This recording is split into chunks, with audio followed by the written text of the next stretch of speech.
సంవత్సరాల తరబడి ఎన్ని మందులు వాడినా మీ మోకాల నొప్పులు తగ్గట్లేదా? ప్రాణ పెయిన్ క్లినిక్ లో అత్యాధునిక చికిత్స. ఇప్పుడు కొన్నిసార్లు ఇక్కడ నుంచి చిన్న మంట వస్తూ ఉంటుంది, ఇక్కడ నుంచి వాళ్ళ దగ్గర నుంచి వచ్చినప్పుడు దాని మీద కొంతమంది చెప్తున్నారు క్లాత్ వేసి ఆపమని చెప్పేసి, కొంతమంది ఏమో వాటర్ వేసి ఆపండి అని చెప్పేసి. ఇప్పుడు ఏది కాలాలన్నమా అంటే దానికి ఇగ్నిషన్ అవసరం, కాలడానికి యూజ్ అయ్యేది ఆక్సిజన్ అవసరం.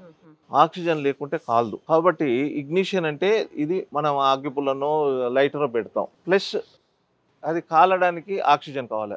స్టవ్ కు మీరు చూసే ఉంటారు, కింద బర్నర్ కు 2 బెజ్జాలు ఉంటాయి, హోల్స్ ఉంటాయి.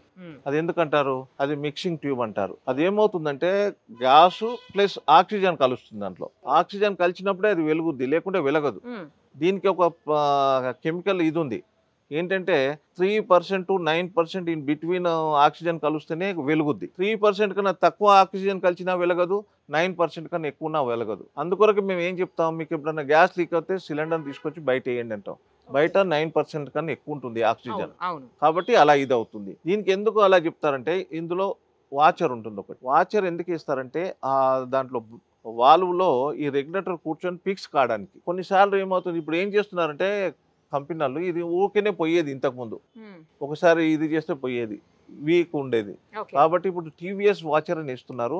అది లావ్ వాచర్ వస్తుంది, కొంచెం గట్టిగా ఉంటుంది. 5 సంవత్సరాలకు అది పోదు వాచర్. కాబట్టి కొత్తగా వేసిన వాచర్ని మీరు రెగ్యులేటర్ పెట్టడానికి కొంచెం ఇబ్బంది పడుతుంది. కాబట్టి మా వాడు వచ్చి చెక్ చేసుకున్నప్పుడు అది చేసుకుంటే మీకు ఇబ్బంది ఉండదు. చెక్ చేయలేదనుకోండి, అలాగే పెడితే మా కాల్ చేస్తే మా మనిషి వచ్చి చేస్తాడు, ఇంకా ఇబ్బంది పడేది లేదు. ఇక్కడ గ్యాస్ కిందికెళ్ళి రావడం ఏంటంటే గ్యాస్ అక్కడ కిందికి వస్తుంది. మనం పెట్టి సరిగా ఇది చేయకుంటే, రెగ్యులేటర్ సరిగా ఇది పెట్టకుంటే గ్యాస్ అనేది మీదికి పోయే బదులు కిందికి వచ్చేస్తుంది. కిందికి వచ్చినప్పుడు ఇగ్నిషన్ ఇచ్చారు కాబట్టి ఇక్కడ వెలుగుద్ది. దానికి సేఫ్టీ అన్నట్టు, ఇప్పుడు పచ్చి గుడ్డ తీసుకొని కాలే దాని మీద గుడ్డేసేస్తే అక్కడ ఆక్సిజన్ బంద్ అయిపోద్ది. ఆక్సిజన్ పోకుండా తలక్కుంటే అది ఆఫ్ అయిపోద్ది. ఆఫ్ అయిపోయినప్పుడు రెగ్యులేటర్ కట్టేయడం. ఇంకొకటి చెప్పండి అంకుల్, చాలాసార్లు మనం సిలిండర్ మార్చినప్పుడు, అంటే రెగ్యులేటర్ కొత్తది పెట్టినా లేదంటే సిలిండర్ కొత్తది అయిపోయాక మార్చుకున్నప్పుడు కూడా చాలాసార్లు స్మెల్ వస్తుంటుంది, గ్యాస్ స్మెల్. ఎందుకంటే ఈ గ్యాస్లో ఒక బ్యాడ్ స్మెల్ కలుపుతున్నారు. యాక్చువల్గా గ్యాస్కు స్మెల్ ఉండదు, కలర్ ఉండదు. మనకు తెలియడానికి ప్లాంట్లో సిలిండర్ నింపేటప్పుడు ఆ స్మెల్ యాడ్ చేస్తారు కాబట్టి అది తగిలినప్పుడల్లా మీరు అట్లా అందులో చేపెట్టి చూడండి, కొంచెం చేపడడానికి ఒక స్మెల్ ఉంటుంది. కాబట్టి మనం రెగ్యులేటర్ పెట్టేటప్పుడు కొంచెం గ్యాస్ బయట వస్తుంది, వచ్చినప్పుడు అది ఇది అవుతుంది, ఏం అవ్వదు. దానికేనమ్మా మనం 3 to 9% ఆక్సిజన్ కాలుస్తేనే కాలుద్ది, లేకుంటే కాలదు. 3-4 సిలిండర్లు ఉన్న వాళ్ళు కూడా ఉంటారు ఇంట్లో. 3-4 సిలిండర్లు ఫుల్వి ఒకటే దగ్గర పెట్టొద్దు. అది కూడా ఇంట్లో వెలుగుతున్న సిలిండర్ పక్కన, అంటే ఏదైతే యూస్ చేస్తున్నా ఆ వెలుగుతున్న సిలిండర్ పక్కకి అసలే పెట్టొద్దు, కంప్లీట్ గా బయట అవుట్డోర్ లో పెట్టండి అని చెప్తున్నారు. చూడండి, ఒకటే మనం ఎంత 2 సిలిండర్లు మనకి చాలు. ఒకటి అయిపోగానే ఒకటి బుక్ చేసుకుంటే అది ఒక రోజులో వస్తుంది, లేదంటే 2వ రోజు వచ్చేస్తుంది. మనకు ఎప్పుడు గ్యాస్ షార్టేజ్ లేదు ఈ మధ్య అయితే, ఎప్పుడు కూడా. కాబట్టి మీరు 2 సిలిండర్ల కన్నా ఎక్కువ ఎందుకు అవసరం? ఒకటి ఇన్ యూజ్ లో ఉంటుంది, ఒకటి స్టోర్ లో ఉంటుంది. అసలు కొన్ని పెద్ద ఫ్యామిలీస్ ఉన్నప్పుడు, ఎంత పెద్ద ఫ్యామిలీ ఉన్నామా, మనం నేర్చుకోవాలి ఏంటంటే మనకు గ్యాస్ ఎప్పుడు ప్రాబ్లం రాదు. చూడండి, ఒక సిలిండర్ 10 రోజుల కన్నా తక్కువ ఎవరు కాదు కదా. ఎంత పెద్ద ఫ్యామిలీ ఉన్నా 10 రోజులు వస్తుంది. మీరు ఒకటి అయిపోగానే బుక్ చేసుకుంటే మీకు 1 రోజు 2 రోజులు ఎప్పుడైనా లేట్ అయిపోతే 10 రోజుల లోపల వస్తుంది కదా, ఇబ్బందే లేదు. కాబట్టి మ్యాక్సిమంగా మీరు 2 సిలిండర్లనే ఉండాలి, ఒకటి యూజ్ లో ఉండాలి, ఒకటి ఇన్ యూజ్ లో ఉండాలి. స్టోర్ చేయకూడదు ఎప్పుడు కూడా సిలిండర్స్.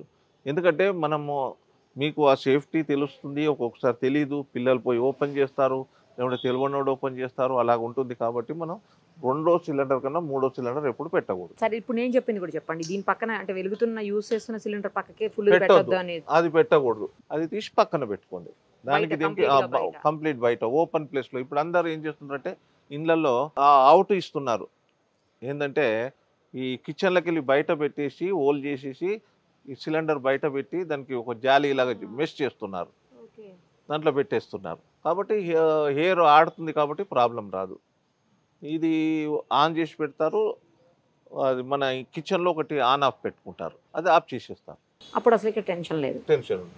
చెప్పారు ఇంతకుముందు, గతంలో కూడా మీరు కూడా చెప్పినట్టు గుర్తు నాకు, బయట నుంచి కంప్లీట్ గా సప్లై వస్తుంది పైప్ లైన్ ద్వారా అని అన్నారు, సిలిండర్ లేకుండా. పెద్ద పెద్ద అపార్ట్మెంట్స్ కి ఏం చేస్తున్నామంటే రెటిక్యులేటెడ్ సిస్టమ్ అంటారు. అది పెద్ద పెద్ద అపార్ట్మెంట్ 20, 30, ఇప్పుడు మన దగ్గర 50 ఎత్తరాలు కూడా వచ్చింది, 50 ఫ్లోర్స్ కూడా వచ్చింది, 50 ఫ్లోర్స్. దానికి ఏం చేస్తామంటే గ్యాస్ పైప్ లైన్ ఇస్తాం, మనం వాటర్ కనెక్షన్ ఇచ్చినట్టే పైప్ వేస్తాం, పైప్ వేసేసి ఒక్కొక్క ఇంటికి ఒక్కొక్క కనెక్షన్ ఇస్తాం. ఇచ్చి అక్కడ మీటర్ పెడతాం. మొత్తం అపార్ట్మెంట్కి అన్నిట్లకి గ్యాస్ పైప్ లైన్ ఇచ్చేస్తాం. కింద వచ్చేసి గ్యాస్ బ్యాంక్ ఉంటుంది.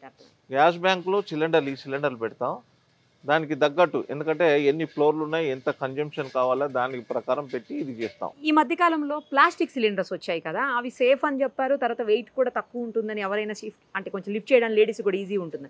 అలా కనిపించట్లేదు ఏంటి ప్లాస్టిక్? అదేమంటే కస్టమర్ ప్రిఫర్ చేయట్లేదు మా, ఎందుకంటే కస్టమర్కి ఒక సైకలాజికల్గా ఒకటి ఉంది, స్టీల్దే గట్టిగా ఉంటుంది, ప్లాస్టిక్ ఎప్పుడైనా పగిలిపోవచ్చు అని. కాబట్టి అది నైలాన్ది, అది వాడితే సేఫ్గా ఉంటుంది. కానీ కస్టమర్ అంత తొందర ఇది చేయరు, ఎందుకంటే కస్టమర్కి ఎప్పుడు మైండ్లో ఏముంటుంది, స్టీల్దే బాగుంది, స్టీల్దే పగిలిపోగా దిక్కులేదు, అది ఎట్లా పగిలిపోతుంది అంటారు. కాబట్టి మీరు అది వాడితే ఉన్నాయి, గవర్నమెంట్ తెచ్చిపెట్టింది, ఇది చేస్తున్నారు, ఇంపోర్ట్ చేస్తున్నారు, అది తీసుకుంటే మీకు అల్కగా ఉంటుంది. అందులో 10 కిలోలే ఉంటుంది. ఇందులో 14 కేజీల 200 గ్రాములు ఉంటుంది. అది 10 కిలోలు పెట్టారు దానికి. రైట్ అంకుల్, థ్యాంక్ యూ, చాలా విషయాలు చెప్పారు. Thank you so much uncle. ఎప్పుడైనా కస్టమర్కి ఇబ్బంది అయితే ఇమ్మీడియట్గా డిస్ట్రిబ్యూటర్ నెంబర్ కాల్ చేయండి. డిస్ట్రిబ్యూటర్ దగ్గర ఎమర్జెన్సీ నెంబర్ కూడా ఉంది. 24 గంటలు ఆ మెకానిక్ పనిచేస్తాడు. ఆఫ్టర్ ఆఫీస్ అవర్స్ అని పెడతారు, బిల్లు మీద ఉన్నది చూసుకోండి. అది చూసుకొని మీరు కాల్ చేస్తే మీకు ఎప్పుడు కూడా మెకానిక్ అందుబాటులో ఉంటాడు. వితిన్ 1 అవర్లో మీ దగ్గరికి వచ్చేస్తాడు. Thank you. సుమన్ టీవీలో మీ పర్సనల్ అండ్ బిజినెస్ ప్రమోషన్స్ కోసం కింది నెంబర్కి కాంటాక్ట్ చేయండి.